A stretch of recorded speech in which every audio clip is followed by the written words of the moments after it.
Hello everyone, welcome to practice 1 here at the Thermal Club in California. Last year it was the $1 Million Challenge. This time it's a championship event. Questionable decision, some people think it's a good idea, some people don't think it's a good idea. Well, we will all find out. A bit of a processional race when we came here last year for the $1 Million Challenge, as we are looking at the number 3 of Scott McLaughlin, the 2 of Joseph Newgarden. We will be joining INDYCAR Radio in a couple of minutes. 85 degrees. Wind gust to 8 miles per hour, 116 degrees track temperature, only 11% humidity here in California at Thermal Club. What a unique circuit Thermal Club is. It is motorsports paradise, you could say. It's all private. Everything is private here at Thermal Club. And houses line the straights, lines the corners. Lots of famous cars, lots of famous people, massive garages. That is just Thermal Club for you as we have a look at Alex Palou. Very busy pit road here, of course. Quite long pit road, so there's enough space. Same layout that we used, not yesterday, in last year. I hope yesterday was not last year, as that would be a very quick year around. The Twin Palms layout we are using round this circuit. 3 different layouts: North Palms, South Palms, Desert Circuit. We are using the Twin Palms layout, which is all of them combined into one, which is around just over 3 miles. AMR safety team getting ready. 45-minute practice, all cars. Then there'll be a 5-minute break. Then groups 1 and 2 will have 10-minute each, and they are divided by pit box selection, and rookies can run in both groups. That is the rules for INDYCAR practice here at the Thermal Club. And in 1 minute we will be going over to INDYCAR Radio to take you through the first practice session as we continue to look at the XPEL and the PPG car of Joseph Newgarden and Scott McLaughlin. Umbrellas, fans in force. A beautiful day here in Thermal Club. Engines being fired up at McLaren as we are 30 seconds away. Alex Palou still got the fans on the top of his car. Getting ready for the first practice session here at Thermal Club. The first ever championship race here. Let's go over and join INDYCAR Radio. This is the NTT INDYCAR Series with live coverage of today's practice. This is INDYCAR Radio. The Thermal Club INDYCAR Grand Prix practice session number 1 as we get ready for another exciting weekend of action in the NTT INDYCAR Series. Mark James, Davey Hamilton, Michael Young.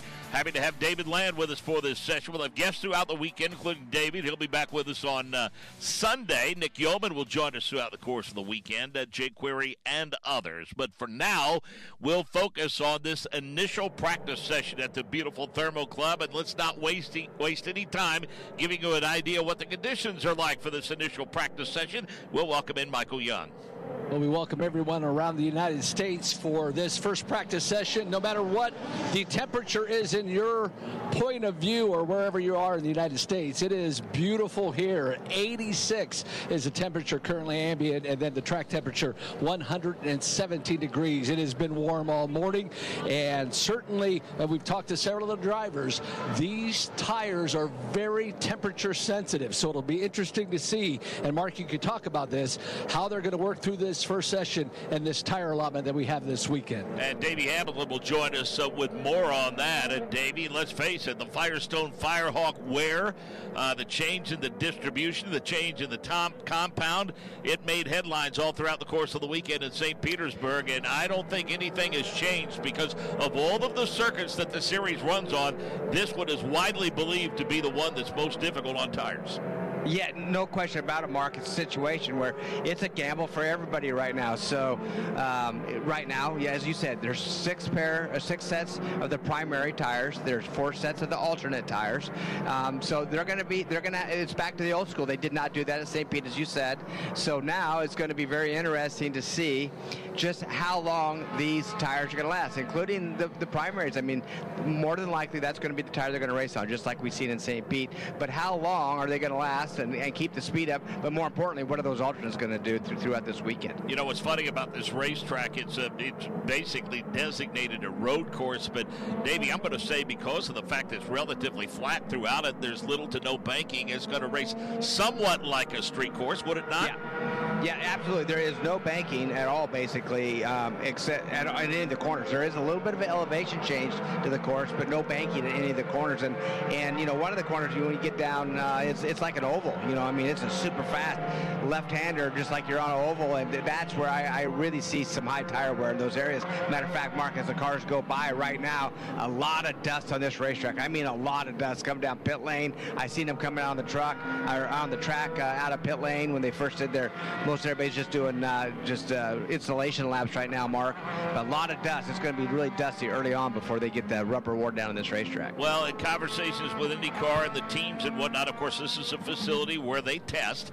The mindset was, according to Firestone, instead of trying to make the alternate tire softer, Davey, as they did and the street course tire, they're putting more toughness into the primary tire.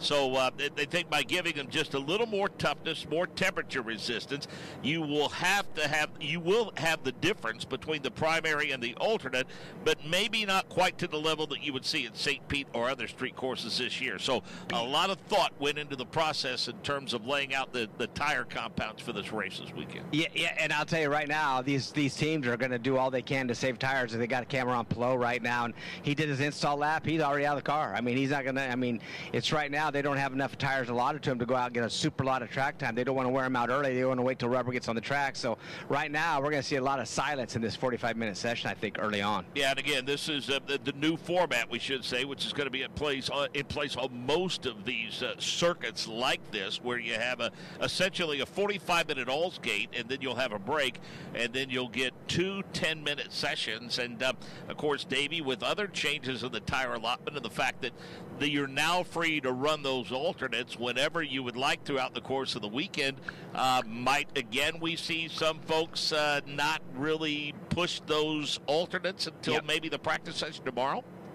I would say absolutely. They're going to save those, and I think rightfully so, until right before they qualify. So they really have a chance to get on that alternate tire. They feel like what the balance is going to do and what changes they need to make for that alternate tire before they go out and qualify. And I think this track, even though it's pretty long, just under 4 miles or a little over 3 miles, I guess, it will, it's going to, track position is going to be key. There are passing zones here, but not going to be an easy place to pass for sure. And David Land, as we mentioned, is kind enough to join us for this session. Be back with us on Sunday. And, of course, David covered this series for years now, offering tremendous insight and access for the fans. And David, the tire strategy at St. Pete, it was discussion all throughout the course of the weekend.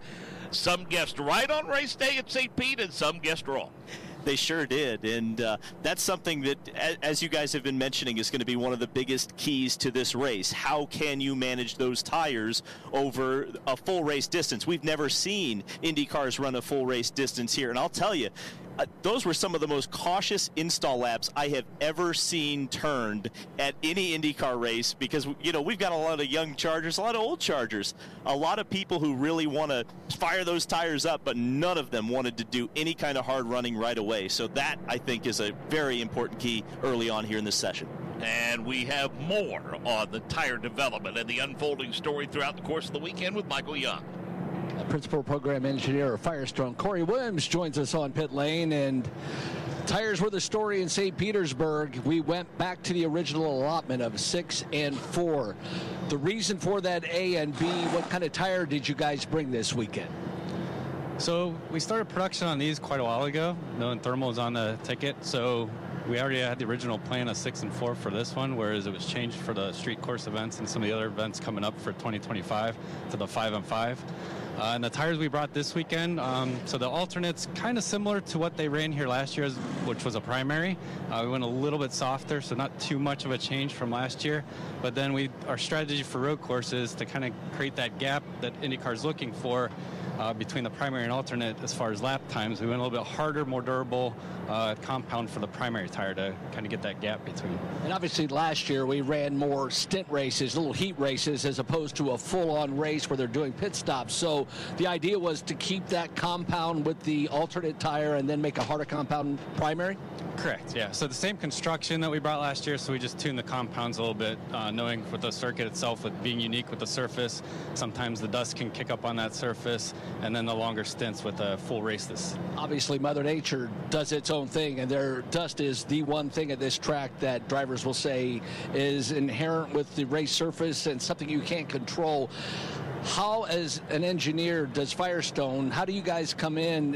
Is there anything you can do as far as compounds to make a dust debris on track less effective on the tire or cost less speed? So there's a couple things we can do. Being engineers, we love data. So we collect a ton of data, work with the teams, work with IndyCar to get data from them as well, analyze that data.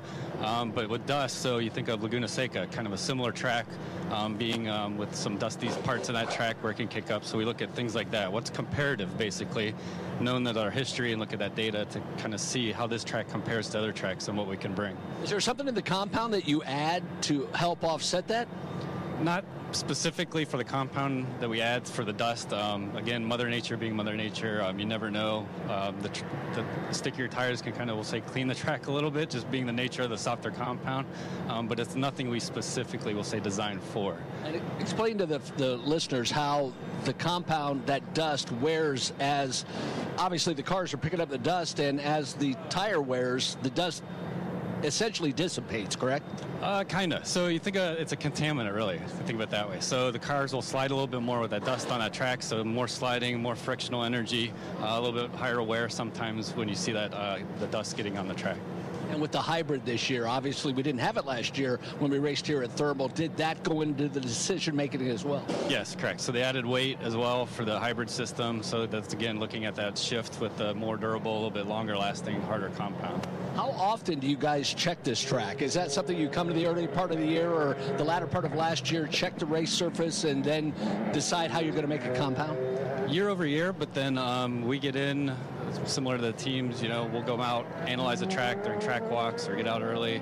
We do friction analysis, look at what's going on with the track, any major changes to the surfaces, and we have that kind of, that data set that shows us how that track's kind of aging year over year with a grip standpoint, because every track ages, just nature of the asphalt or the concrete, the makeup of that track, so they tendency to kind of lose grip over time.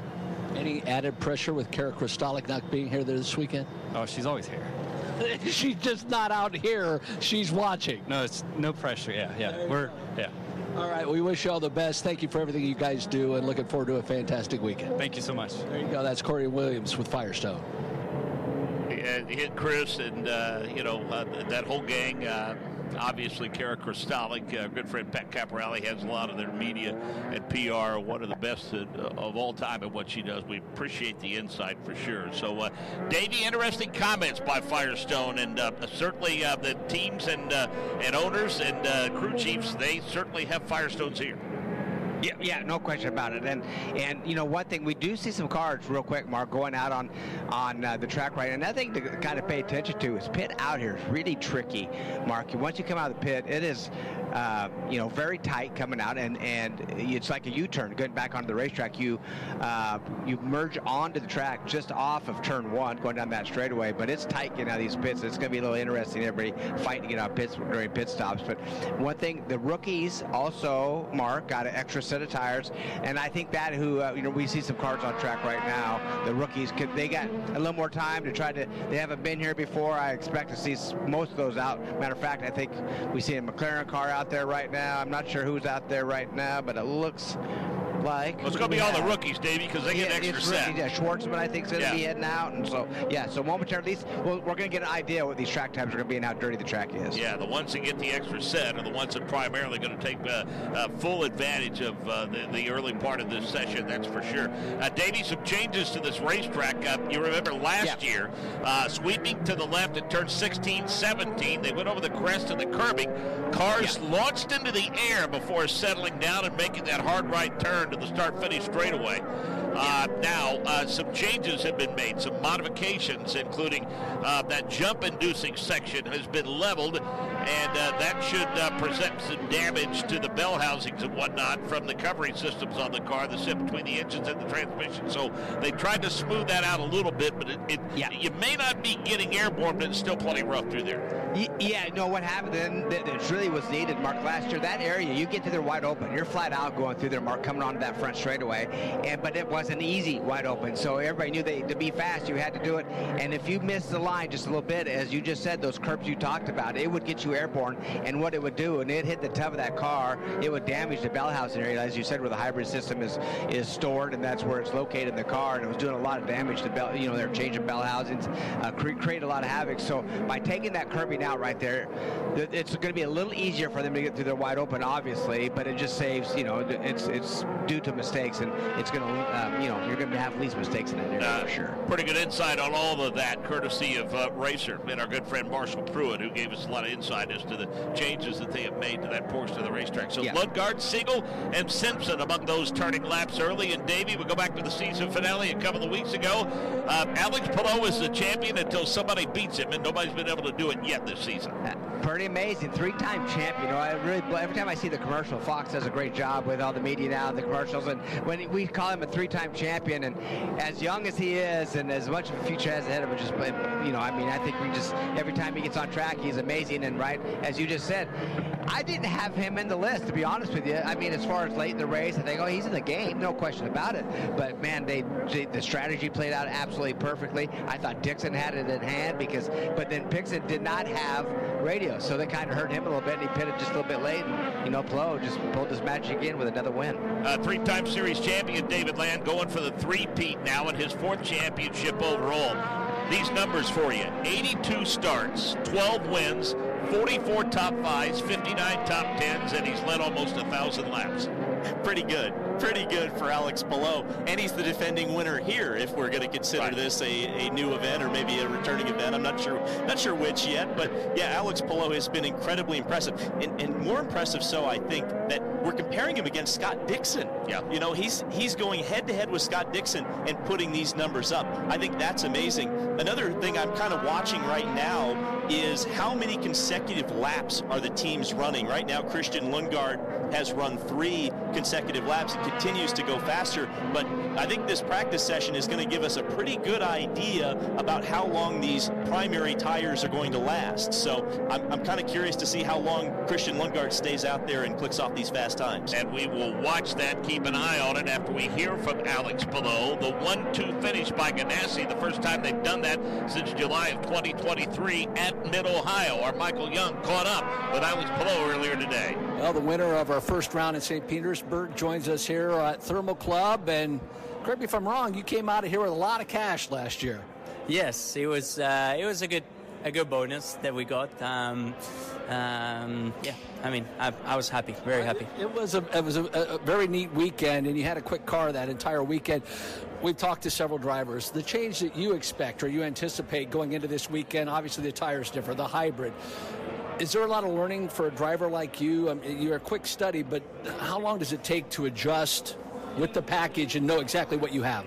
It depends. I mean, we've had some tracks that going with the hybrid, it made a huge difference. Like, we had to completely change the setup, and we had tracks where it just barely made a difference, and we could actually keep our 2023 setup, let's say. So we will see. We'll find out. There's been some teams that tested here with the hybrid, so for sure they'll have some advantage at the beginning, and we'll need to catch up. But yeah, I think obviously having a great car last year should help us to have a good baseline and then work up from there. But as you said, there's a lot of new stuff. Like, we didn't have alternates last year. The primary is different to last year. We didn't have a hybrid, and now it's a proper race with pit stops and stuff. So although we won here last year, I think it's going to be a complete different weekend. Which then lends the question, how physical is this track? Will it take its toll after a while, or is it an easier track to drive? No, it's actually really tough. There's a lot going on. It's true that we have quite a lot of straights, but they are not super long either. So you're working a lot of time. You don't really have much rest, and it's super, like, you have a lot of back-to-back high-speed sections that just takes a lot of energy from you, which is good. I mean, I like it. I think when it's challenging physically like that, it makes it more interesting. Finally, and I hadn't had a chance to ask you this yet, with all the publicity, with the commercials, Super Bowl, all that, have you been noticed more? Or do people start recognizing you where you maybe had not been recognized before? Yeah, a little bit more, actually. I was speaking about this a little bit earlier today. In Indy Airport and around Indy, like, if I go to the supermarket, there's always somebody that says something about INDYCAR or a commercial, or about St. Pete race, or wishes me luck for thermal. So it's great. It's amazing to see the fan base grow from INDYCAR. I think it's crazy, and I just wish that it's more and more. We have an amazing product and amazing drivers and teams, and people deserve to know about this. So it's great. I was actually pumping gas, and your commercial came on when I was pumping gas. Oh, there's Alex right over there. So it's great. Yeah, it's great. Best of luck this weekend. Thank you. There you go. Former winner, of course, at the $1 Million Challenge. That's Alex Palou. David Malukas with a bit of an off and going to dirty up those tires a little bit. Not sure how much heat he's been able to build up in them. But Davey Hamilton, we've been taking a look at that area that we talked about that they had done some work on, and you said that that bump is still pretty noticeable. Yeah, it's right in between turn 16 and 17, closer to turn 17. And when they cut it, it's painted right there. All looks nice. But when they hit that, they're definitely getting tires off the ground. It's still, the curbing is not there anymore, but it's still a bit of a launch pad. I don't think it's the bell housing, but it's it's not just a smooth transaction. Something to definitely keep eye on. And for ours, Malukas, that's about his 5th time off the track. It seems like he's been going off pretty consistently. I think this is his first time here as well, so probably learn a little bit and finding all the limits, but he's been off quite a bit, as you said. 7 drivers have turned laps, and that number is getting up close to 50 collectively. Lundgaard, Simpson, Siegel, Abel, Robb, DeFrancesco, and David Malukas, the 7 drivers turning laps. So we can say at least through the first 15 minutes or so of the session, Davey, do we expect activity to pick up in those 2 separate 10-minute sessions, or we're not going to see a lot of activity in this one and maybe see more teams decide to wait until that session, 45-minute session tomorrow, to get all their work done? Yeah, and I think some of these teams do is they wait until the rookies go out, and some of these guys that want to go out early that need track time, and they kind of need to know where they need to be speed-wise, and when they see those times start dropping, that means that the track's probably pretty good. It does look clean right now. We just seen McLaughlin go out instead of 142.61, then Lundgaard at 142.67, so McLaughlin goes to the top of the charge mark, so I expect some other drivers to start hitting the track. And Lundgaard is one of those, as we mentioned, turning more than a handful of laps now, and recently the NTT IndyCar Series tested at Barber Motorsports Park, and talked to Christian Lundgaard about that test session, but more or less wanted to find out what the transition has been like for him from Rahal Letterman Lanigan Racing to McLaren, and he had some interesting insight in terms of how the cars are set up and the challenge that is presented for him in terms of getting himself acclimated to that race team. Yeah, I mean, already at this point, this is the first time I drive the car on a road course. We obviously did Sebring and St. Pete, We did an oval test at Indy in October last year, which was the first time I got to work with the team. But we're seeing some things translate from Sebring into St. Pete, and then even from there to here, that we're still continuously working on and trying to make that work for me, because at the end of the day, most of the car is built around Pato, and it's a little bit of a different driving style. He can handle, I would say, the unpredictability of the car, where I think Nolan and I both want something that's, in a sense, a little easier to drive, so we can extract the pace. I mean, we can do it on one lap, but we can't do it continuously. I mean, even though that I've always seen myself pretty good at adapting, and I think that's why we're still competitive, but I'm still asking more, and that's what we're working on going into Thermal. I've always liked that track. We've always been competitive there. So yeah, man, I'm hoping we can win that one. It'll be the first time it's an official NTT IndyCar Series race.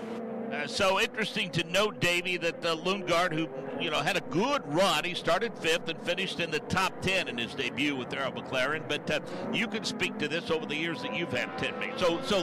Teammates, Lundgaard essentially says, okay, they set the car up for Pato, and it's up to us to adapt to that. Was that the situation you found yourself in, or were you the guy that everybody set the car up for, and your teammates had to adapt to that?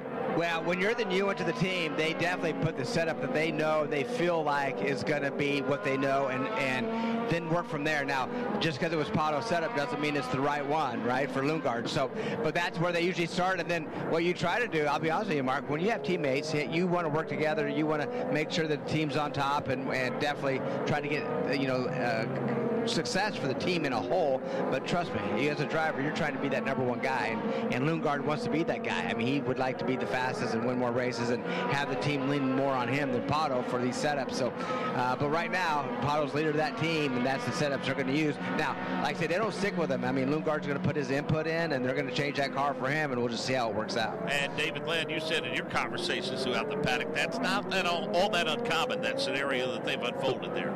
No, absolutely not. If you think about it, we've got a trouble for Robert Shwartzman there on the back straightaway. Looks like some pretty telltale smoke there at the back of that machine, so that's going to be a red flag first of the session. At the end of the day, if you look at like Arrow McLaren, and it might be on fire, so let's see. Oh, yeah, it is. Around the gearbox area, it looks like at the back of the number 83 car for Prema. So that's going to be a concern. AMR safety team right there, so they'll get that fire put out.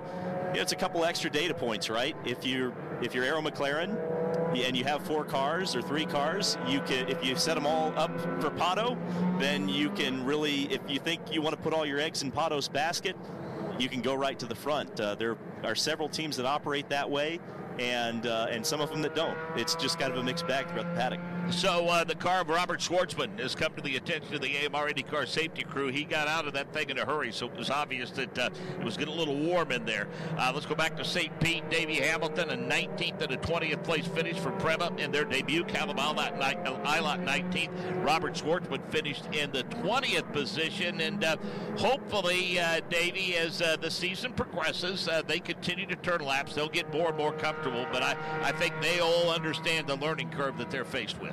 Yeah, let's get, we'll talk about Prema just a little bit. Number 1, they have a lot of money.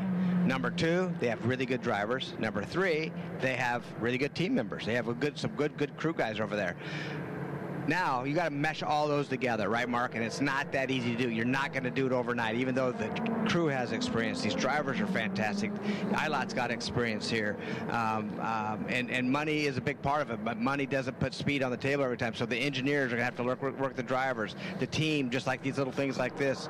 They have all the package there, Mark, and trust me, they know this. I've talked to them several times. They know that they have learning curve to go through, even though there's a lot of experience over there, and they're gonna struggle through this. And the first race, I know it was the 19th and 20th, but they were just happy to finish the race, load the cars in the trailer, go to the test, which they did after that race at Barber, and then come here and try to have some good success. But obviously something looked like an oil line came loose or broke. Don't know yet. We're too early to find out, but definitely caught on fire.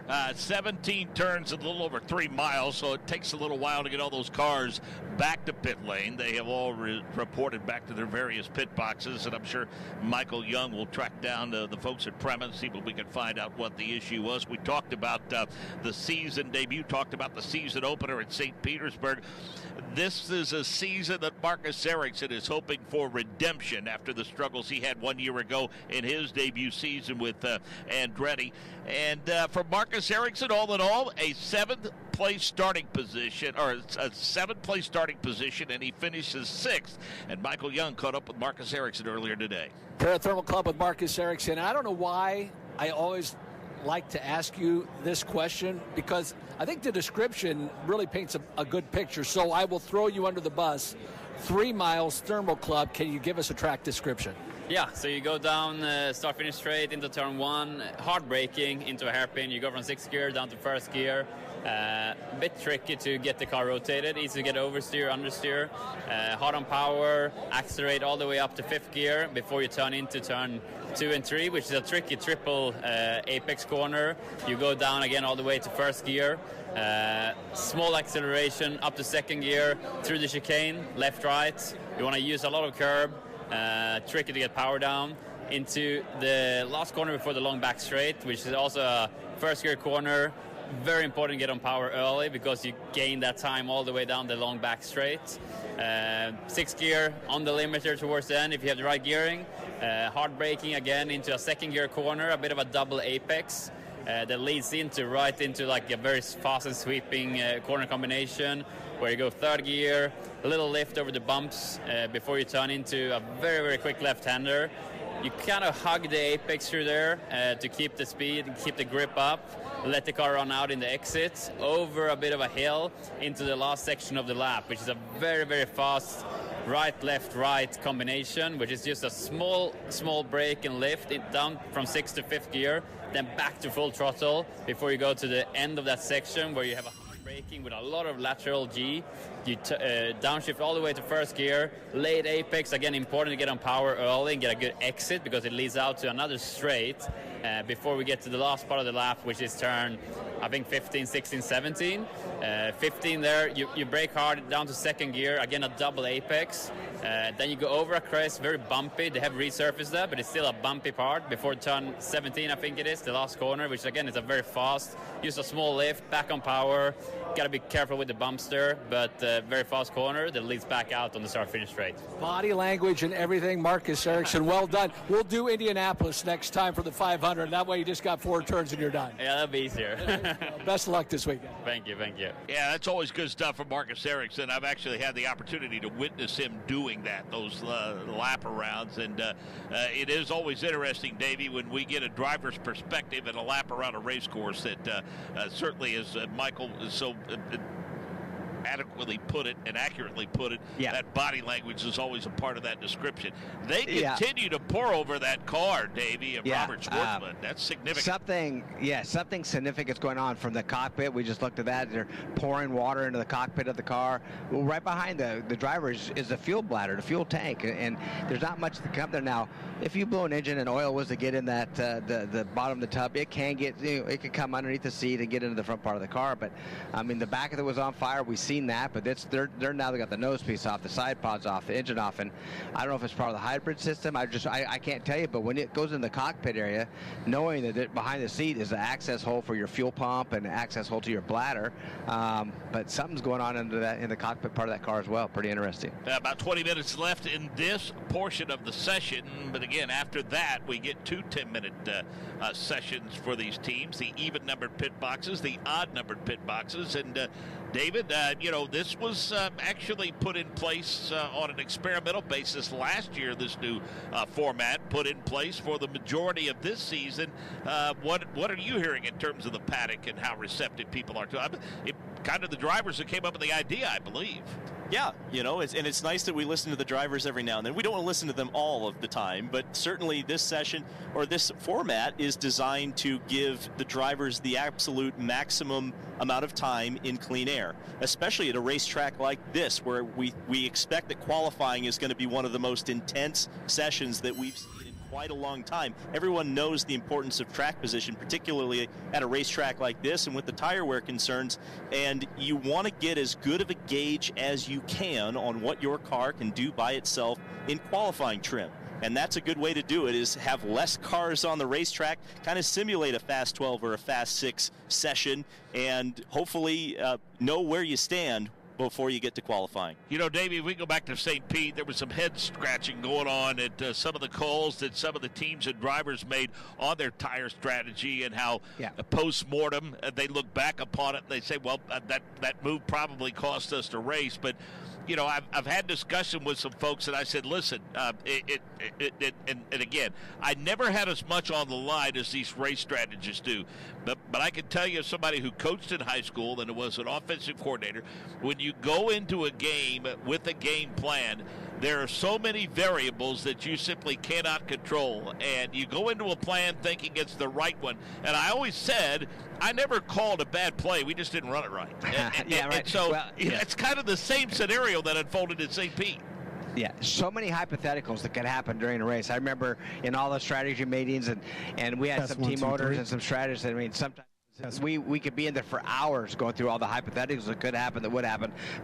But as far as when I was doing strategy, and that was the job I had to do at that time with the team, is I always looked at it like, you know what, let's look at the past races. You just have to go with the past races. You see where the yellows come out, is it early, is it late, how many yellows for how many laps, and just kind of take an average, and you have to guess it, because Mark, there's been tracks that we've had absolutely no yellows on, then that same racetrack we can go back and have 8 or 9. So you just can't guess it. But I'll have to say, with the strategy that won that race was, I called, that's the way I would have gone, because those tires were so soft, and the speed, the alternate tire there in Florida, it fall off so rapidly that I felt you have to get those off. And I'd say you take that gamble and do it early, and that's what ended up winning the race. But I'll have to say, McLaughlin did not do that strategy, our pole sitter, by the way, and still came back to, I think, 4th place finish. So they made it work good, but it didn't get them the win.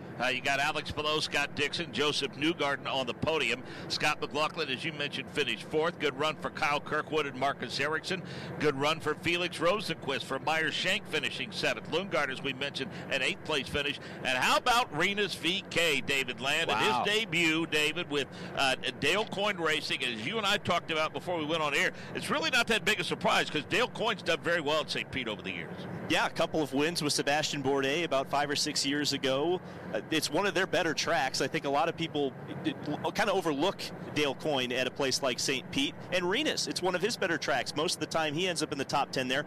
Wasn't really surprised to see that result, but it was a great result nonetheless. I think that's going to be a car-driver combination throughout this season that surprises us quite a bit, because I think both Dale Coyne Racing and Renus are extremely hungry, and I think they're going to put up some results that are going to be pretty exciting. Rebranded ACR, Davey, all in all. I know their expectation level might have been a little higher, but let's face it, Alexander Rossi, 10th place. Christian Rasmussen starting 24th and finishing 15th. A good St. Pete debut, all in all, for ECR. Yeah, not exactly right. Not bad. I mean, back to where we talked about the Prema team, to where you have great guys, you have great drivers, you have engineers that know what they're doing. But when it's all new like that, you're meshing all this together with the new branding of the ECR, as you said. I think that's a good finish. And I think, a top 10, it was good to come out of there with that. I know they want more. I know they're going to get more. They're going to continue to work on it. So it's going to be interesting to see how they continue on. Michael Young. With Robert Shwartzman, and they say baptism by fire here in the United States, and literally you were on fire there. Do you have any idea, Robert, what happened? Not yet. We have our assumption that maybe the fuel tube has been detached and some fuel just went on the exhaust pipe and then it just got fire.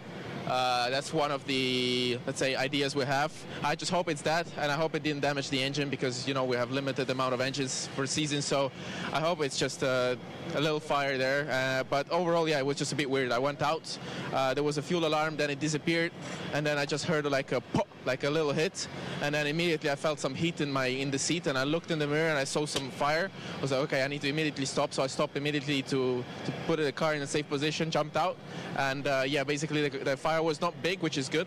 The car didn't burn out fully, and yeah, it was mainly on the right side of the car, so we'll need to have a look now with the guys and see what was happening. Glad you got out okay. Do you have a backup car just in case this one's irreparable? Yeah, I think so. We have a spare top, but I'm sure that the car should be fine. It wasn't a big fire. At least I've seen bigger fires, not personally. It was my first experience in racing like that, but I've seen some worse fires, so hopefully the car is safe. We just, rebuild it for tomorrow. You were Johnny on the spot, got out quickly. Well done. Thank you. Yeah, hate to see that situation, but Robert Shwartzman is okay. Yeah, I would say that given his relatively light amount of experience in these race cars, Davey Hamilton, he did get out of that thing rather quickly. He did the right thing for sure. When you feel heat and you see fire, you roll, you get out of there, right? And he did the good job. I mean, you know what? Impressive. He got out of the way. He got off the inside of that racetrack where nobody runs, got out off the circuit, and did a good job by staying out of everybody else's way and getting out of that car. And their safety crews there, as they always, really quick to put that fire out. Now, again, they had to, basically empty out a couple of fire extinguishers. There's still several members of the safety crew in that area, Davey, and so once they have cleared the car away and they're making their way back to the paddock right now, but there still may be a bit of a cleanup left in that portion of the racetrack.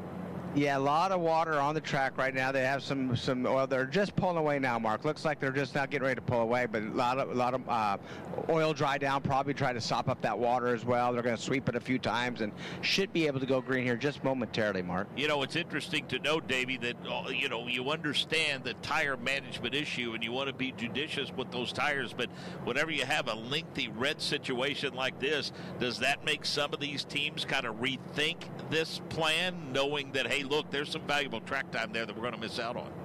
Yeah, it could be, because they're guaranteed X amount of time, and but now that time's clicking down. So I would say at this point on, they're going to get on the racetrack. They have their separate sessions when this, the 45 minutes has expired. And to be honest with you, my clock is froze up, so I'm not even sure where we are with that 45 minutes. But when that expires, they have some more time. But I would have to think when the green comes out this time, we're going to see a majority of the teams go out and make some laps. Yeah, we have the same issue that you do, looking off the same timing and scoring, and we hope to get that rectified over the course of the weekend. I think we're setting at about 10 minutes or so. And, obviously some gaps in the schedule to start the season, David Land, another 3 weeks before we get to Long Beach. And for all of those folks that bemoan the fact that they don't like these gaps, and I get that. Once we start racing, we want to race. But if you don't like these gaps, then don't complain once we get to the first weekend in May, because it's going to be a pretty serious schedule between then and the end of August. Yeah, it's going to be wild. We go from Barber to the Indy Road Course to the Indianapolis 500 to Detroit to Gateway. I think there's another one in there somewhere. It's going to be an absolutely wild slate of races. Very difficult on the teams. It's going to be an endurance test for the teams as time goes on. How can you manage your people, not just manage your equipment? That's the thing, because when it comes to the drivers, and I'm not saying what they do is not important, but they oftentimes climb out of the race car on a Sunday, and then that's it until they get back to the racetrack, maybe do some media things during the week, but get back to the racetrack maybe Thursday night, then get in the car on Friday morning. But those crew guys and gals, they don't rest. Well, and you think about a situation that Prema is facing right now with Robert Shwartzman's car. Not only did it burn down, but you have fire extinguisher all over that race car. You're going to have to clean it, not just repair it. Right. Imagine that happening during that summer stretch of races where we're just going to be nonstop. That is extremely taxing on the crews. So my heart goes out to them. I guess the only shining light for them is that they do have a 3-week break after this. So, if the 83 team works real hard this weekend, at least they get a little bit of time off. Yeah, normally in June I get the opportunity to do some high school baseball state championships in Indiana, and this year it's the one weekend in June that we have off, and I said, yeah, I think I'm going to pass this year. So good news is that sound you hear means that we have race cars on the track. And Davey, it looks like activity's picking up with about 8 minutes to go in the session. Yeah, and let me see, the pit lane is pretty empty right now, Mark, so they're out there, they're going to make laps. And one thing that they're doing, there's plenty of room on this racetrack. I know we have 26 cars now able to go on track. Spread out and find some track time and get some clean track, if that's what they're trying to do right now coming out of pit lane. 3 miles, 17 turns, so hopefully they'll all be able to find some space. They'll certainly be able to do so when they get into those separate 10-minute sessions coming up in just a little bit. Another update from pit lane with Michael Young.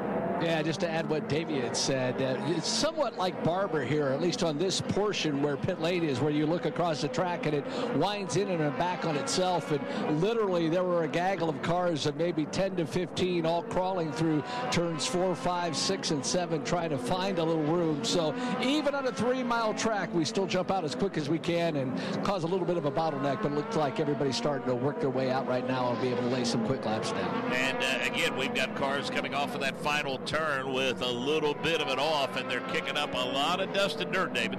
Yeah, it looked like Felix Rosenqvist there just got off in the dirt off of the final corner.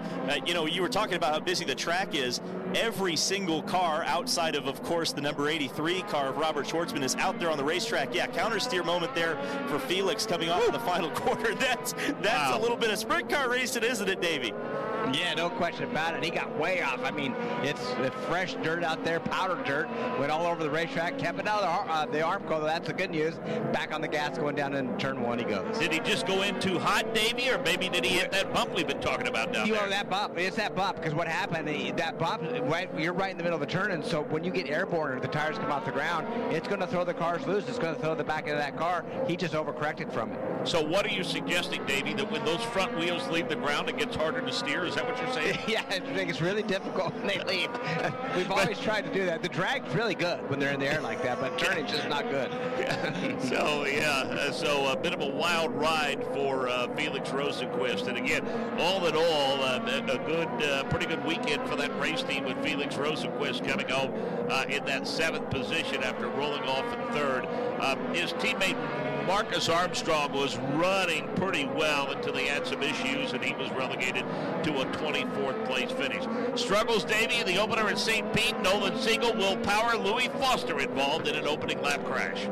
Yeah, and we know we've seen that before. Usually sometimes turn 1, but this time turn 3 just caught him out. One car checked up just slightly, and when you're that close, running that close, Marcus, we know how tight these IndyCar guys drive or race on the starts of these races, and they're nose to tail side by side, and that one car checked up, and then you can't tell when you're behind, and then just kind of that accordion effect, taking those 3 great race cars out, by the way. They all had contention to finish in that top 10 for sure. About 15 minutes of red time in this session, all told, thanks to the issue involving the car of Robert Shwartzman, and about 5 minutes remaining in this session. And David Land, about Will Power, it's been well documented. He's hired an agent for the first time in his career. This is a contract year for him. Not the way Will Power wanted to start, and people might be thinking, with all of his records and all of his wins, the Indy 500, the championships, and all of the poles, how on earth could Roger Penske move on from Will Power? And over the years, Team Penske has turned heads before with Juan Montoya, Elio Castroneves, and others. Yeah, I feel like that's a question we've asked ourselves before, and it always seems like Roger Penske's team makes the right decision at the end of the day in terms of their drivers. I mean, I think Will Power is absolutely one of the biggest stories throughout this season. Of course, he was contending for a championship last year, so he clearly hasn't lost it. I mean, yes, was St. Pete a very difficult start to the season? 100%. But I think Scott Dixon, who's never won at St. Pete, would attest you could definitely still win a championship if you have a bad St. Pete. So for Will Power this season, it's going to be all about performing as best as he can. It's an audition. Every single race for him is an audition, and which team, if it's Team Penske or someone else, will take him, I think that's going to be a story probably post-Indy 500 that we're really going to start talking about. And maybe we don't make a lot of it, Davey Hamilton, when Scott McLaughlin announces that he has been locked up with Penske for the foreseeable future. But if Will Power has it, Will Power, that got to make him a little suspicious and uneasy. Yeah, you know, this game's tough, isn't it, Mark? I mean, we know, as David just said, he's still a great race driver. He still win races. He can still win poles. I feel that he has a long career left ahead of him, but it's all about luck and performance. First, you got to have both. You know, I mean, if you know, we know he can be fast, but if you don't have that little bit of luck and you don't start having results, he's with a team that is accustomed to winning and winning a lot, whether it's the 500s, whether it's championships, and just races in general. And you know, even though things aren't going his way, it could put him out of a seat, which would just be shocking to me if that happens. 3 minutes. 3 minutes is where we set in terms of time left. And for those of you that occasionally bemoan the fact that we don't share enough in terms of times and speeds, the reason we haven't to this point is because there haven't been any to talk about. But we can tell you now that Kyle Kirkwood has gone to P1. He's turned a lap at 1:41.87.09. Marcus Ericsson is second fastest. Then McLaughlin, Lundgaard, and Rahal the top 5. Dixon, Palou, Award, Armstrong, and Rossi the top 10. Powers 11th, Rosenqvist 12th, Ferrucci 13th, Reedus VK is 14th, Devlin DiFrancesco is at 16th, then Malukas, Daly, Rasmussen, Robb through 20th, Foster, Simpson, Siegel, Abel, Newgarden.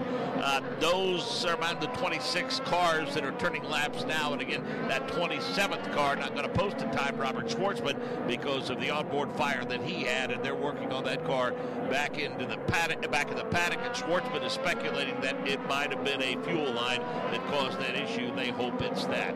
Kyle Kirkwood, Davey Hamilton, good start for the season for him. A top 5 finish with the folks at Andretti Global, and Kyle Kirkwood appears to be off to a good start. Hey, let's face it, except for the issue that Colton Herta had in the pits, Colton Herta could have easily had a top 5 or a podium finish. Seems like we say that oftentimes about Colton Herta, only if. And but I think in terms of the entirety of the race team, a pretty good start to the season for Andretti Global. Yeah, no question. I think, honestly, I think Colton may have been the car to beat without those mistakes made. I mean, I think he had the right strategy, put himself in the right position, and he had speed, Mark. So, no surprise. He's always good there, but we'll see how things. I just watched him in car. He jumped. He was in 26th spot. I go, man, he's not looking too good yet. But guess what? He jumped right up to P4 in that one lap. And again, bottom line is this: he is a guy that has adapted well, David, land to street courses. Yeah, 100%. And as you guys kind of mentioned it, this is kind of a road course cosplaying as a street course. Right. So any drivers who are really good at the streets or on the streets will those skills will translate, right? Tire management, as we've mentioned ad nauseum at this point, is going to be one of the biggest important factors here, and that's one of the keys to street racing. So, yeah, if you can handle that, look at that pit exit. That's something, Davey, you brought up, and the cars seem to be going at significantly different speeds, and during green flag pit stops, how much of a factor is that going to be in the outcome of this race? Well, normally when you pass the timeline on pit lane, whether it's going in or coming off, especially coming off though, you can get after it. You start getting speed, but not here because you're slower getting onto the racetrack for that last portion that you have to go through to get back onto the racetrack right outside of turn 1. You're extremely slow. I mean, there is zero room for error. And by the way, when I do the fast seat sports, I have to go through that, and that 2-seater barely makes it through there. So I promise you, it's tight. Hey, speaking of the fastest seat in sports, if I can go back to continue the St. Pete recap, how cool was it to give A-Rod a ride around the streets of St. Pete? Yeah, Mark, I mean, that was fantastic. What a great guy, and obviously we know what kind of athlete he is and what's been on, what he's done in his career. But he really, I tell you, after going for that ride, he really respects what these drivers do and the G-force and the braking and everything that they have to do there's no brakes. Man, they have to do this the whole time. I mean, it's just he was so impressed. Matter of fact, impressed enough to where he is a true fan right now. He's obviously tight with Fox, and he was telling everybody, man, these guys are amazing. This sport needs to be known more than it is, and he's going to attend. We gave him an invite to come to Indy 500. I think he's going to attend that event as well. That's cool stuff for sure. And the checkered flag flies in the hands of Aaron Likens, and that'll dispatch the teams back to the pits. We'll have about a 5-minute break. If you're the ultimate IndyCar fan like Alex Rodriguez, then join the Ultimate Fan Club and become a member of IndyCar Nation. Get weekly newsletters to your inbox and take advantage of exclusive track experiences at each race weekend, plus get discounts on merch and race tickets. Go to IndyCarNation.indycar.com to join. Kyle Kirkwood, P1 at the end of this session, 141.8709. Ericsson, Palou, Herta, McLaughlin. The top 5, Lundgaard, Rahal, Dixon, Eilert, and Newgarden in the top 10. Then Power, Award, Armstrong, Rossi, Rosenqvist through 15th. 16th, Ferrucci. 17th, VK. 18th, DiFrancesco. Malukas, 19th, 20th, Daly. 21st, Rasmussen. 22nd, Robb. 23rd, Foster. 24th, Simpson. 25th, Siegel. 26th, Abel. And 27th, Shwartzman, who did actually not get credit for a time because of the mechanical issue that he developed out on the course. So again, Kyle Kirkwood at a minute 41.8709, and our Michael Young caught up with him earlier today. Kicking off the week here at Thermal Club. What's this official name of this place? Thermal Club? It's Thermal Club, right? The Thermal Club? The Thermal Club? 3, 2, 1. Here at Kyle Kirkwood at the Thermal Club, round 2 of the 2025 campaign. First off, I'm digging the facial hair. I know you had it in St. Pete, but we didn't get a chance to talk. When did you decide to make this transition? It's always been an off-season thing for me, but usually I get told to shave it before, and this year I didn't. So I'm still going. It's still rocking until I get told to not have it. How long are you going to let it get before? Because it's warm here this weekend. How long, or does it bother you to have a facial hair in a hot temperature? No. It actually doesn't. No, it doesn't bother me at all. I keep it trimmed down enough to where it's not actually a factor, I don't think. If it was longer, it might be. But when you're bringing sexy to the racetrack, it doesn't matter, right? Yeah, exactly. It's looks over comfort, that's for sure. Obviously, we raced here last year, but it was a whole entirely different format. We didn't have the hybrid. Your thought coming back here, is it all new, or can you take things from last year and apply them to this year?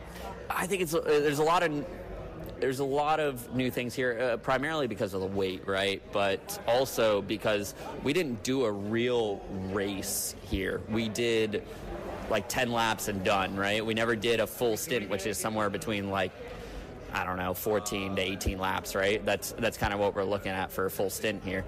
And it's going to be interesting to see how much deg we have, because it's like every other California circuit that doesn't have fresh pavement on it, because now Laguna does. It's usually very, very high deg, and that's going to change the race around a lot, I believe. So, it's a lot of new things because of that, but we're just going to have to keep rolling with the punches here and figure it out as it goes. Alternates, obviously in St. Pete, that was a big factor. Will it play in as major role as it did in St. Petersburg, do you think? It's not going to be like St. Pete where everyone's super scared of them and they don't want to do more than 2 laps on them sort of thing.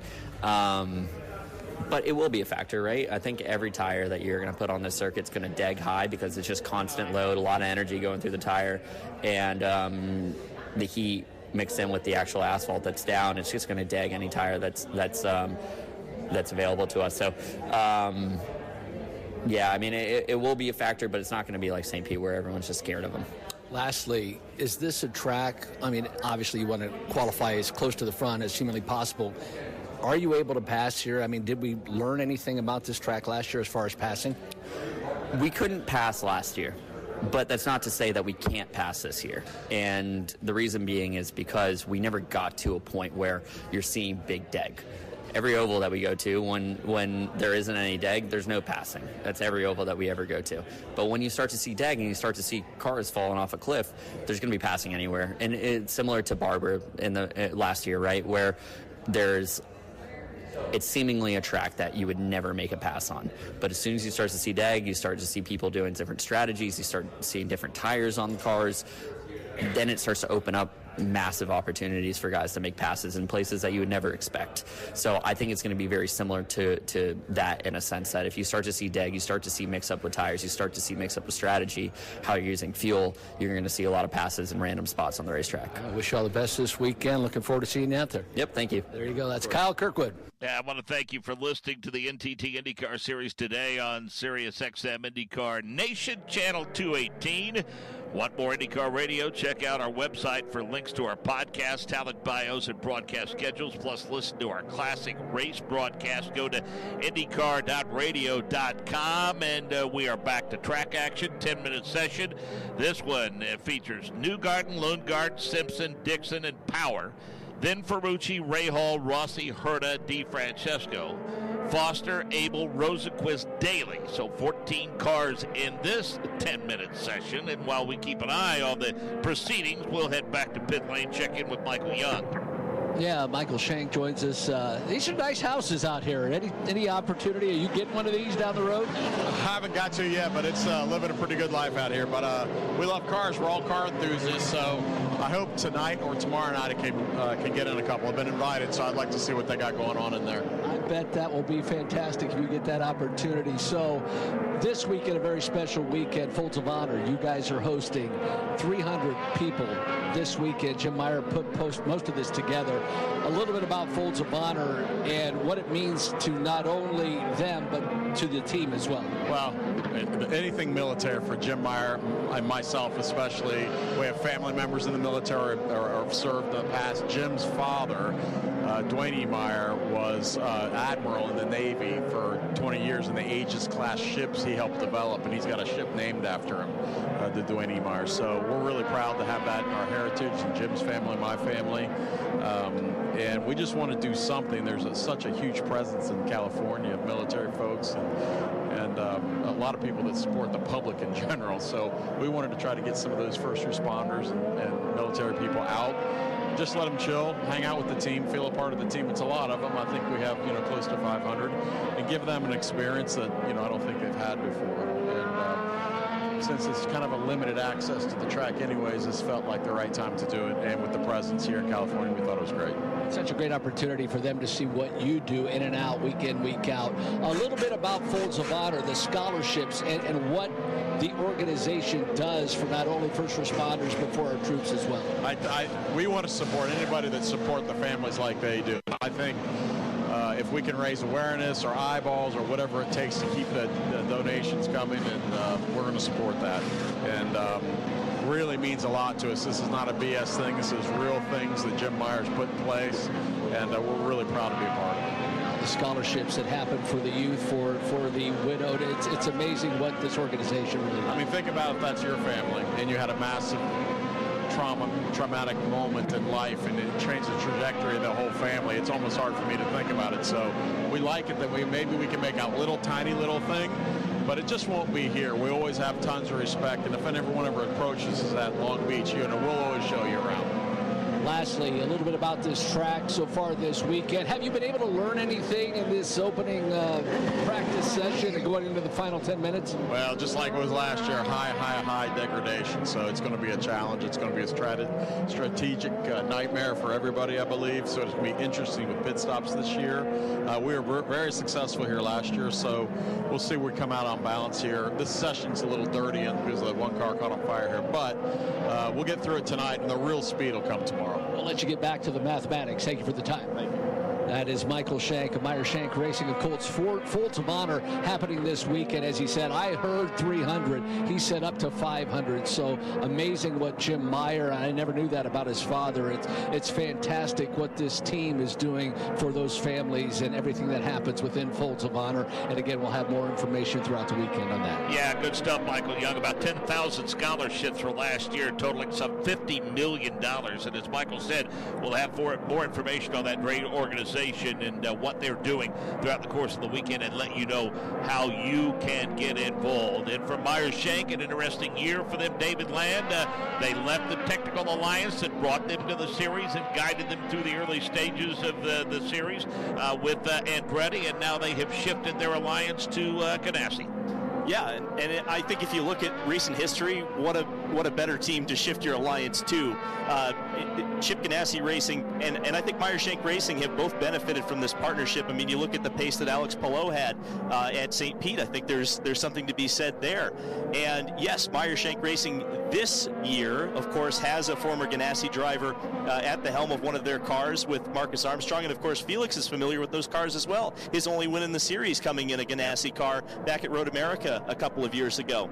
So it's a team that I think is on the rise. I think they have an opportunity to win one or two races this year if the cards fall right for them. This was one of the tracks they were fast at last year. They remember Felix Rosenqvist's really kind of hot start to the season. He fell off a little bit towards the end, but they've been there. And if they can find that consistency, I think they'll be really good. And of course, I should give a shout out to them. They finished on the podium at the 12 Hours of Sebring with Alex Palou driving for them last week. So already a pretty good start to the season for Meyer Shank Racing across motorsport. I think they'd love to get in the winner's circle, though, especially how could it be better this weekend with all those veterans here? I think that would be probably the ideal situation, right?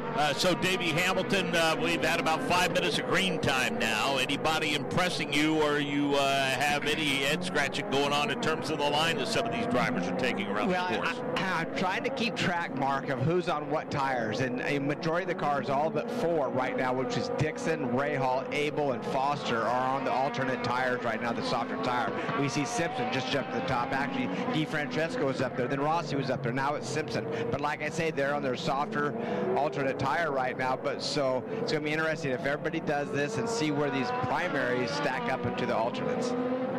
We should make mention, we see Conor Daly turning laps in that 76 machine. That was a number change that was announced over the weekend. And guys, listen to this. Courtesy of our good friend Rick Schaefer.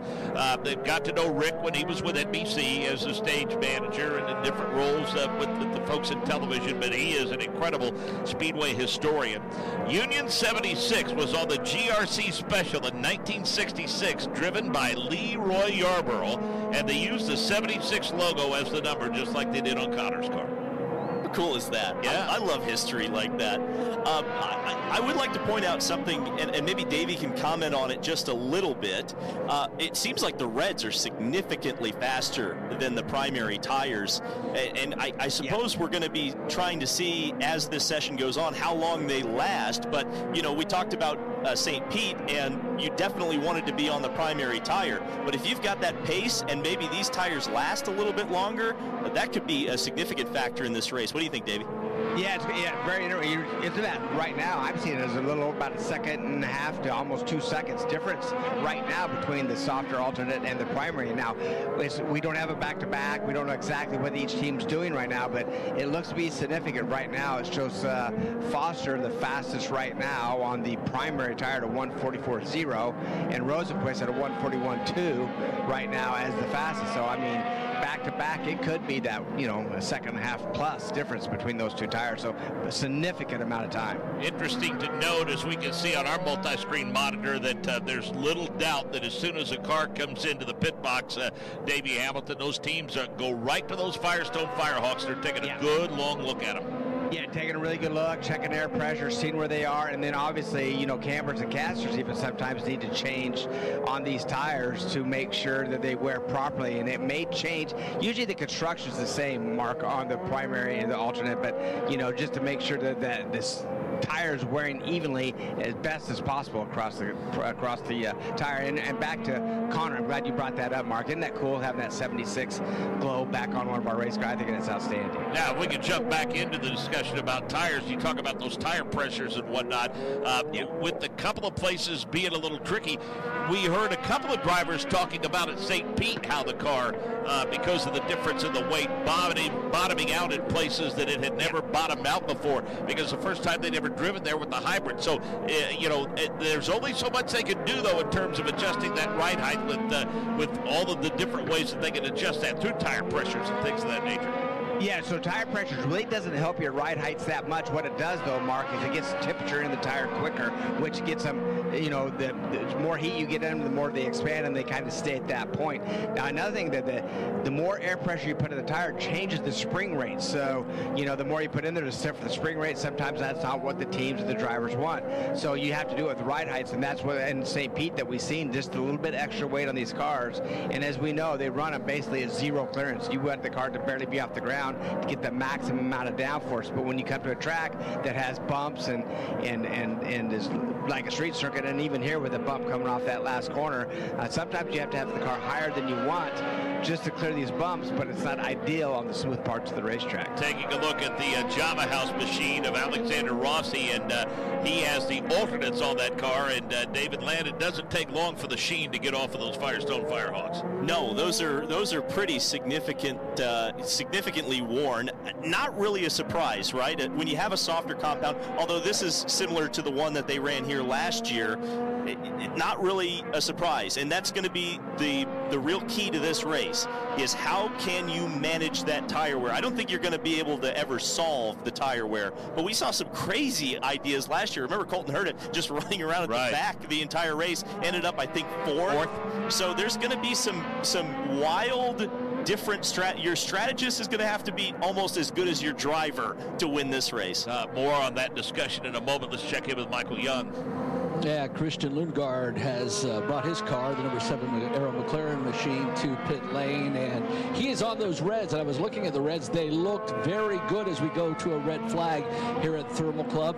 But Christian Lundgaard said these are dropping off way too fast. So interesting that we talked about how quick these reds are, these alternate tires, but Lundgaard complaining the drop off at a high rate, not quite to the extent that we had at St. Pete, but it does have a drop off. Definitely. Francesco Francesco off the high side of turn number 1. Some issues for that car as he has come to a stop, which brings out a red to that session with just about 11 seconds remaining on that clock. It's at 9:49 right now. But again, this is just a 10-minute session for this team, for these teams rather. It's Rosenqvist, Power, Ferrucci, Herta, Simpson, then Rossi, Newgarden, Daly, DeFrancesco, and Lundgaard.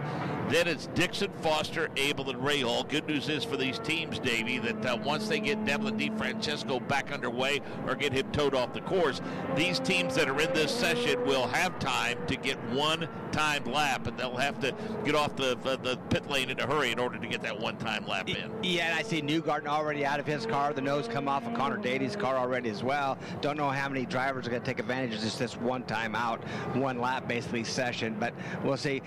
I'm a little bit interested, on the strategy of running the reds right now. I figured that there's only 4 sets. You need 3 of them for, 2 of them for qualifying and then 1 to start the race with. If you have to have a sticker set, that they wouldn't put those on tomorrow before qualifying, but maybe they have to run them a session and give them back. I'm not 100% sure. I'll have to check on that, but a little surprised they're running them today and not tomorrow. All in all, Conor Daly walked away from St. Pete somewhat optimistic.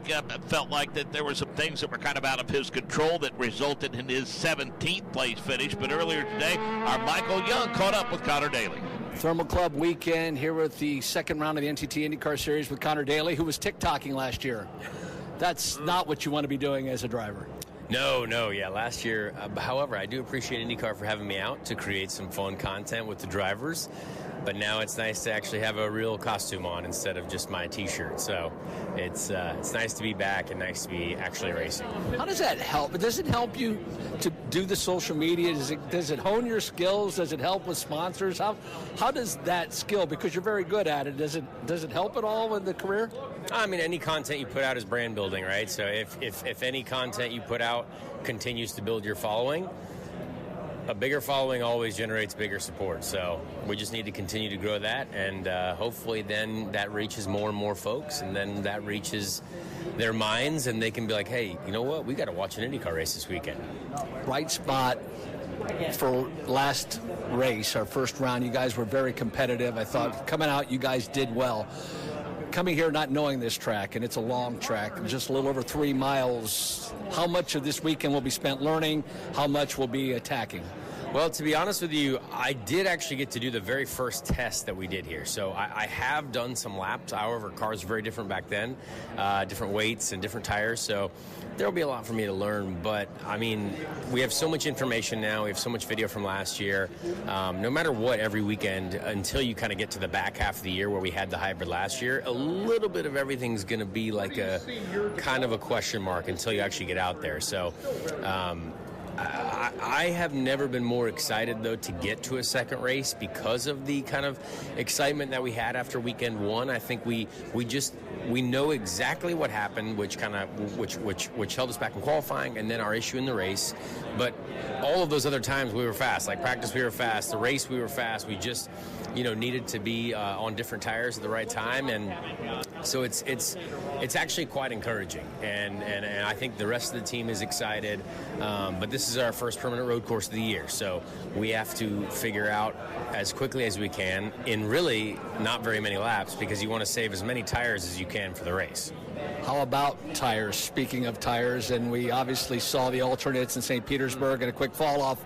Will it be a learning curve, or are we going to see more of the alternates and longer stints for this race?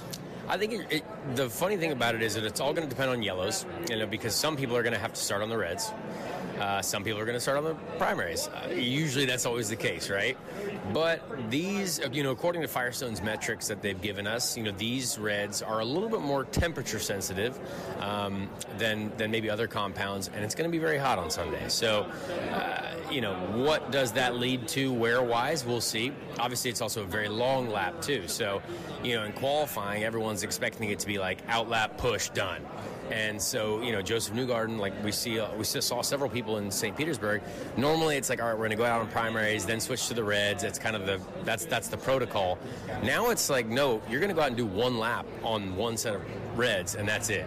And so everything is down to perfection. Everything is down to dialing in everything for that one lap. But now there seems to be a couple different ways to use tires, so it should be interesting. Here's to a quick learning curve and a great weekend to you. We wish you all the best. Thank you. Thank you. It's Conor Daly with Juncos Hollinger Racing. Okay, Mr. Race Strategist Davey Hamilton, based upon the comments you just heard from Conor Daly, it sounds to me like that there has been a tried and true notebook for these race strategists to work off of, but because of all of the changes that Firestone has made to the compounds and whatnot, a lot of what you think you knew, you can pretty much wad it up and throw it away, and everybody is starting with a clean sheet of paper this year. Yeah, you know, and that is, it's so right, and with the weight of the cars different, and just, I know they're the same cars, but there's a lot of changes, and now with Firestone throwing a few little kickers in there, and starting with St. Pete, now coming to here, right now, well, yeah, I'm going to think about this, obviously, and see what this practice, talk to some guys, but right now, I'm already going to say I'm going to start with alternates right now, and hope for early yellow, just like happened in St. Pete, and get them off as quick as possible, but like I say, I'm going to do some more talking and thinking about it before I commit to that completely. And David Land's been with us for this session, and David, what an interesting year it has been for the folks at Firestone, because let's face it, that they went into last season with a set of compounds for each and every race, and then halfway through the season we bring hybrid technology to the dance, which changes the weight of the race car, and now they have to turn around and account for that going into this season. Yeah, and it's a learning experience for everybody, right? Especially at a track that we haven't run the hybrid at yet. And this might be one of the toughest tests for our Firestone tires throughout this entire season. And you know, this is a true test of their engineering capabilities. And I think it's going to be interesting. I think most, believe it or not, at the Indianapolis 500, we haven't seen this heavy of a car race in a significant amount of time on a super speedway. So I'm very interested to see how it ends up affecting Indianapolis, and weekends like this one, as we saw at St. Pete. I feel like Firestone should be paying us for every time we say their name. I'm sure they really like this, because they are such an important factor in the winning or losing of an IndyCar race, and how you manage the tires, when you put the alternates on, when you decide to do that. Because if you think about, you know, to Davey's point, there's a crash at the first corner like there was at the $1 Million Challenge last year. That might be the first time and only time that a lot of guys feel like they're going to be able to make a pass. So if you're assuming that there is going to be that first lap schmozzle, then for sure you want to start this race on the reds. But if that doesn't happen, maybe you think you can make up track position on the primary tires, which while they're slower over the course of one lap, we hope that maybe they will have longevity much more so than the alternate tires, and I think that's where you're going to get the passing when we get to Sunday. Davey, as a race strategist, there's no better feeling than making a call when it ends up being the right one. Conversely, there's probably no worse feeling than making the wrong one. Yeah, that's a fact, Mark. You hit the nail on the head. It's never, never good. But even on that call for me, say the wreck does not happen. So, okay, we're going to gamble. We want to get them off as quick as possible. We're going to count on early yellow. But then if it doesn't happen, especially on a 3-mile course like this, a long course, you could still pit early. And even if it's by yourself, you got a lot of clean racetrack, not people holding you up. So if you're middle of the pack, towards the back of the pack, why not still come in, get that pit stop out of the way, because the yellow may come out later and catch you up at the field. But meanwhile, you're making some ground, and if it stays green, those people that are, that are pitting later, they're going to fall off, pace. So, I mean, I think it's a double win for me. So we're waiting on the second group to get an opportunity to get their 10 minutes of work in. Meanwhile, did you know you can hear classic race broadcasts from our radio archives all week long? All you have to do is download the TuneIn app to hear all of your favorite NTT IndyCar Series races, including classic Indy 500 broadcasts, 24 hours a day, 7 days a week. You just have to go to tunein.com or download the TuneIn app today. Beautiful day here in California as the teams make their way out onto this course. 17 turns and over 3 miles, and this again is the group that really, Davey, is going to get just kind of one lap at speed, and then they're going to be able to come back onto the pit lane. And there were others that were in that group already out of the race car. They were already out of the car, Newgarden being one of those. I don't think Conor Daly, they had the nose off. They may have put it back on, but I think I've seen them put toe tires on as well. So what they're going to do, the pits are closed. You cannot leave now. All the cars that are left that are going to be out here, what they'll do is they're going to spread out right now. Everybody's going to get one timed lap. And because the timeline mark is like a turn right before you get to turn 16. So they'll be able to hit that timeline and still pit. So basically, as you said, one hot lap for each car. It's a big racetrack, David. I mean, it's not Road America big, but it's big. Yeah, I think the term, what Davey was describing, we say in the paddock as dumpster diving, pitting early, because you have such a lengthy track here. Track position, clean air, so important. That is going to be a huge factor tomorrow. The length of this racetrack, hopefully you could spread out, but I somehow feel that there's going to be at least one, maybe two, maybe three, maybe four drivers that are going to be upset at the end of qualifying saying, this guy blocked me, he needs a penalty. It always seems to happen, no matter how big the track is. And a few years ago, Dale Quad Racing, Davey, they were masters at managing their tires throughout the course of the weekend with the goal of simply getting themselves into the round of 12 when it came to qualifying on Saturday.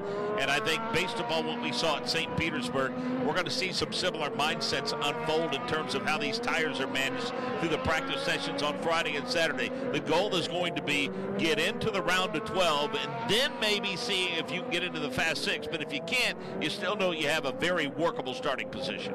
Yeah, that the first thing, that's right. Everybody, when they sign up, we got to be in the top 12. That's where we want to be.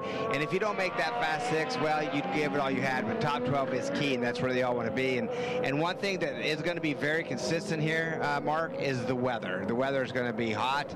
The track temperature is going to be hot the entire weekend. There's no clouds in the sky. Good news, like these practices right now, and it's really good indicators of where you need to be for the race, for the qualifying, and for long run, short run, so forth. So, sometimes we're threatened with rain or cool temperatures, but this weekend, very consistent on the temperature side. And to that point, David Land, if we go back to St. Pete qualifying, of the top 9, the lowest starting position was Renus VK, who started in the 12th position. And you look at 10th place finishing Alexander Rossi, they played the pit strategy very, very well. He started 20th and ended up with a 10th place finish. Yep, and to Davey's point from earlier, I believe they were one of the drivers who started on the they started on the primary tire and really kind of threw an exciting strategy where they put on the greens through the middle of the race. So you can make both strategies work, as we've kind of pointed out throughout this broadcast. The question is, how bold do you want to be? No one can predict the future, right? We don't know if there's going to be a first corner crash. We don't know which driver who's going to start the race in 20th is going to go into the pits, get the benefit of clean air and fresh tires, and rocket past a bunch of different drivers. I think that's what's exciting about this series. We don't know what's going to happen. Good looking Mobile One livery on the car of Graham Rahal this weekend. That's a good looking car for Rahal, Letterman, Lanigan Racing, and Graham Rahal looking for some speed. 10th fastest in the session now that this group has completed their one-timed lap. Herta, Davey, late in the session, jumped to P1. Wow. He's at a minute 40 now, 8:4.39. Yeah.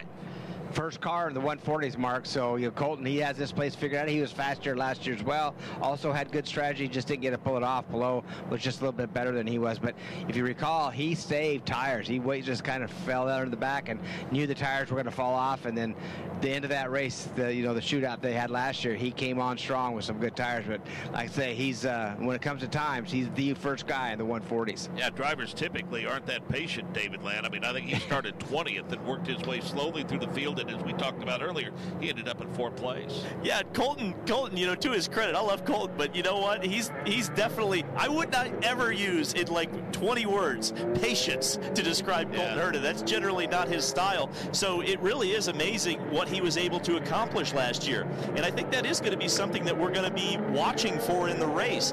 Does anyone have the discipline, the patience to pull off a strategy like that? And the problem is, if too many people do that, it suddenly becomes a bit of a disadvantage rather than an advantage. Group number 2 features Scott McLaughlin again with a top 5 finish in St. Petersburg. Malukas, Award, Siegel, and Palou the top 5. VK, Rasmussen, Kirkwood, Ericsson, Foster, Abel, Armstrong, Stingray, Robb, and we would be surprised if we saw Robert Shwartzman. Don't know if they'll get that car repaired in time. It sounded to me like when we talked to him earlier that he expected to be back on track tomorrow. We shall keep an eye on that, and we shall see. But again, that Group 1 really kind of trouble-free and event-free except for the stall by Devlin D. Francesco.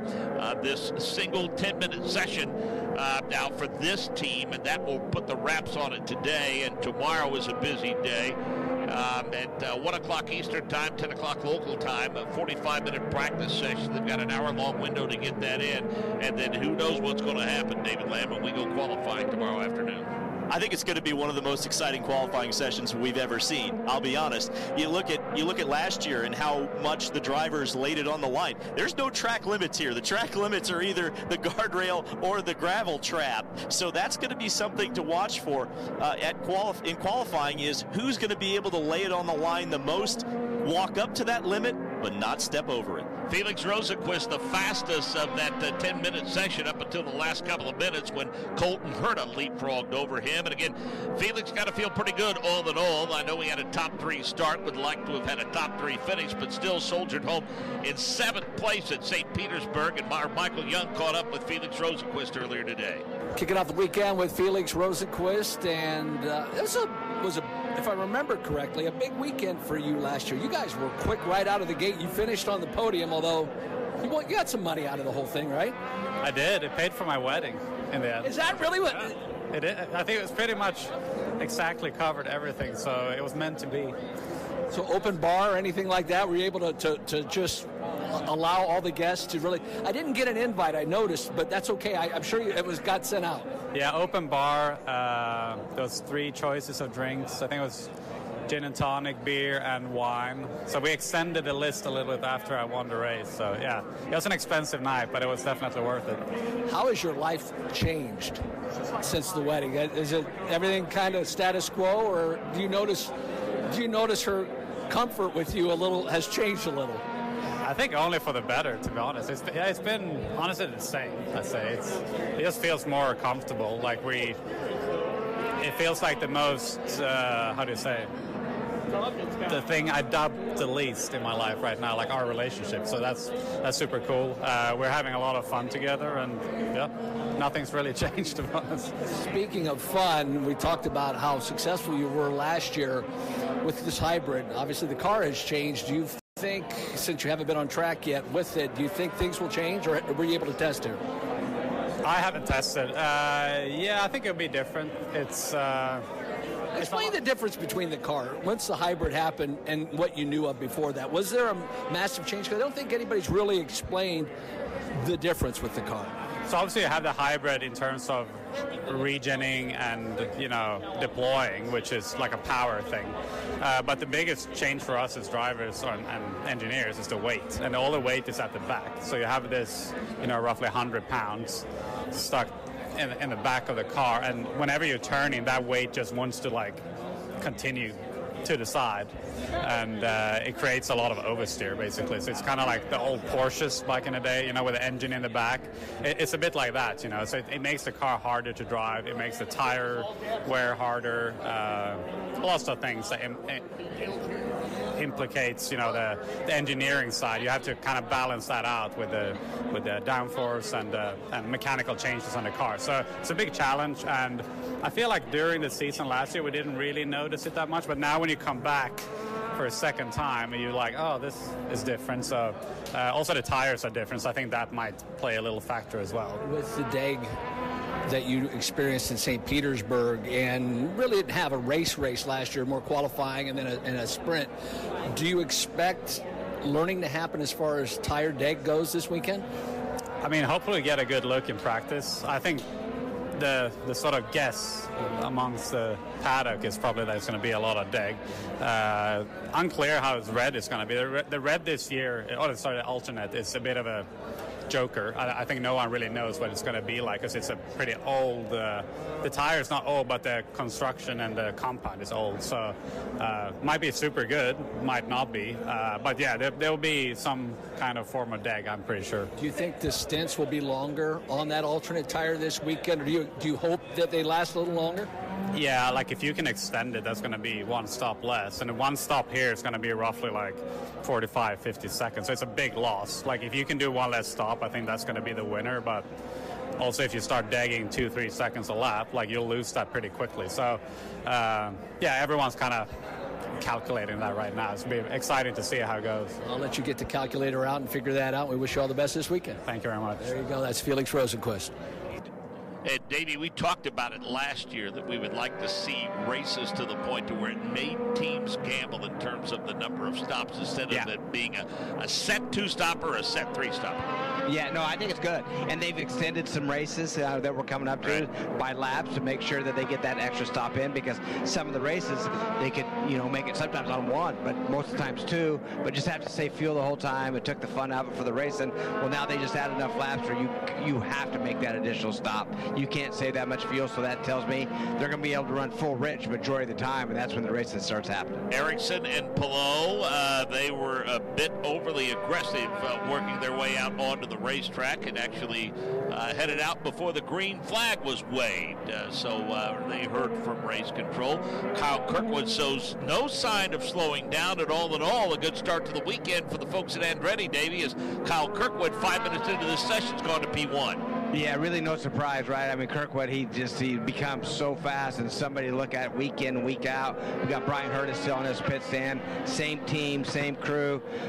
Basically, everything's kind of consistent for him going into this year with what's known, what he knows, and his same engineer. So I expect him to be fast this entire year, so that's no surprise. I do think right now some of the cars were on the primary tires, some of them were on the alternates. They all are on the alternates now, so we'll see. I'm going to assume like Ericsson, Lucas, VK, some of these guys are going to start getting towards the top of the chart right now with these alternate tires. David, I think as a team, and Davey hit the nail on the head, I think as a team, Andretti Global just needs consistency, and they need to eliminate self-inflicted wounds. 1,000%, like leaving the pits too early, like they just did.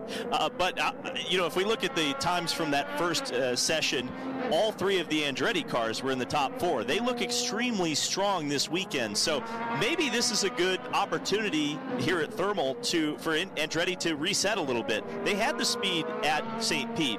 It was a pit stop snafu that really took Colton Hurd out, and Kirkwood and Ericsson were right there in the top 10, kind of knocking on the door. So I think they've got a good opportunity to really start their season off right here at race 2. And I think after race number 1, once upon a time we talked about the big 3, but the reality of it is, in terms of the 500 and the championship, it's been the big 2 for a while now. But I would say both McLaren and Andretti are two teams that are vying to be that number 3rd in that big 3. Yeah, 1,000%. They're definitely the best of the rest. But, like to what you've mentioned, we really haven't seen another team step up and step into that upper echelon of the sport. Let's go back to Michael Young. With Pierce Phillips, CEO of Prema Racing. You're a tough guy to get a hold of, but I finally was able to track you down. Obviously, the issue with Robert Shwartzman a little bit earlier. Do you know what happened with the car? Nothing really, other than a fairly significant fuel fire by the looks of things. As you can see, there's a lot of damage, and the guys and girls are busy working through it now. But it's going to be a tub change. It's going to be an engine. It'll be a hybrid change. So there's a lot of work for everybody tonight. But we'll get it put together. We'll get them back out tomorrow and see where we get to. So the kid just can't catch a break at the moment. Yeah, it's tough, especially when you're learning, especially here at the NTT IndyCar Series. Any idea of what happened to the car? No idea at all. The guy saw some crazy things going on telemetry, and then literally instantly the thing shut down and it was on fire. So like I say, there's so much damage, it's really difficult to try and see where it started really, but we'll pick through it, we'll work it out and go from there. Let us walk through your last 6-8 months of putting this team together, helping everything come to fruition. and you've been with a lot of race teams, and you've seen a lot of development. What was it like working with this Prema organization and getting to where it is right now? It's been amazing. It's been so energized, so enthusiastic, and it's been so nice to build it from scratch and really try and form it in the Prema way. To be honest, it doesn't seem like 8 months, it seems like 5 minutes, but yeah, we're here, we're racing, you know, and it's a journey from this point on, isn't it? You know, every time we go out, we learn. Every time we go out, we take a step forward, and I'm really excited about the future and where we end up. We'll wish you all the best with this team and getting that car repaired for Robert, and we'll see you tomorrow. Thank you very much. There you go. That's Pierce Phillips, CEO of Prema Racing. And there is no doubt that they turned some heads with the way that all was unveiled prior to the start of this season, and they're going to be here for a while, and it's just a matter of time, I think, before they become competitive. A guy that's already competitive, we gave you his incredible numbers, and he shows no signs of slowing down, Davey Hamilton. Alex Palou has gone to P1 with about a minute left in the session. Yeah, another one back in there now in this session. As we know, the later the sessions go, the more rubber gets on the racetrack. Colton Herta, the only one in the 140s in that first session. But now, as we can see, you know, Herta at a 140.8, Palou's a 140.5. You got Kirkwood at 140.6, Ericsson is 7, Rasmussen an 8. Now you got McLaughlin just popped into that 142nd bracket as well. Top 5 right now, marking in that 142nd bracket in the second group, where the first group only one car was able to do that. Yeah, Louis Foster looking for a big rebound after the issues that he found himself caught up in at St. Petersburg with a 141.1388. Award, Eilot, Robb, and Armstrong the top 10. Malukas, Siegel, VK, and Abel through 14th as the checkered flag flies on the session. And again, with about a minute to go in that session, Alex Palou goes to P1 with a time of 140.5486. Palou, Kirkwood, Ericsson, Rasmussen, and Scott McLaughlin are the top 5. And oddly enough, those were the guys all hanging around the top 5 at St. Petersburg throughout most of the weekend. Although, again, good news for ECR, David Lamb, with Christian Rasmussen turning in the 4th fastest time. Yeah, that's a team that has really looked rejuvenated, 1,000%. You know, Ed put the faith in Christian at the end of last season. Ed stepped out of that seat because he believed in this kid. And right now, Christian Rasmussen, for sure, showing awesome. And I'll tell you what, Louis Foster, if you don't know that kid's name yet, learn it. 6th spot, that's awesome. He just got bumped to 7th because Pato went a little bit faster. And Callum Eilot, we talked about the issues for Prema. For that car and that team to be in the top 10, you think about how much testing time all of the other teams have had at the Thermal Club over the last 3 years. Prema certainly behind the 8 ball, and yet they've got a car in the top 10. And a lot of tracks that you're familiar with, Davey, the debrief in terms of prepping for practice. I'll tell you what, Davey, let's talk about that debrief and how that's going to go tonight and into tomorrow in just a few minutes. Let's back to pit lane and check in with Michael Young. Yeah, it's like this guy's assessment. You were the quickest in the first of the 2 groups. Break down these tires, break down this track, break down where you are right now as far as where you wanted to be coming into this first round of practice. You know, quickest in the group, you know, that's all we can hope for. You kind of expect the second group to go a little bit quicker than you, so I'm pretty confident for where we sit, and then to see the teammates be 1 and 2 in the other group kind of shows that we're doing something right. This is a place where we tested in the off season, so it's really important for us to. We have problems if we're not coming out in the first session and we're strong. So, you know, I expect everybody to catch up a little bit more than they normally would over a weekend. But yeah, tires are interesting. Looking at maybe 2 or 3 laps on the blacks to get right lap time, and the reds better than St. Pete, but still probably 1 or 2 laps in qualifying. So. It's going to make qualifying very interesting. I think the DEG it's going to be similar to what we saw last year in the $1 Million Challenge, but we just get no breaks and got to go a little bit longer. So it'll be interesting to see. I don't think we're going to see a St. Pete incident where the Reds last 4 laps and fall apart completely. You know, I think you'll get a little bit more, probably more of a traditional IndyCar race where you'll see guys use both of them for at least a stint. Yeah, absolutely. Apologies for having to cut that short, but we are against the clock and we are having to get over to the NASCAR Craftsman Truck Series to redirect the setup. Come and join us for the drivers only broadcast as well. You'll automatically be redirected due to the INDYCAR practice overrunning. We are on a very tight schedule, so we hope you join us over there in NASCAR. But you can join us for practice 2 at 5 p.m. GMT, 1 p.m. Eastern for practice 2. See you then.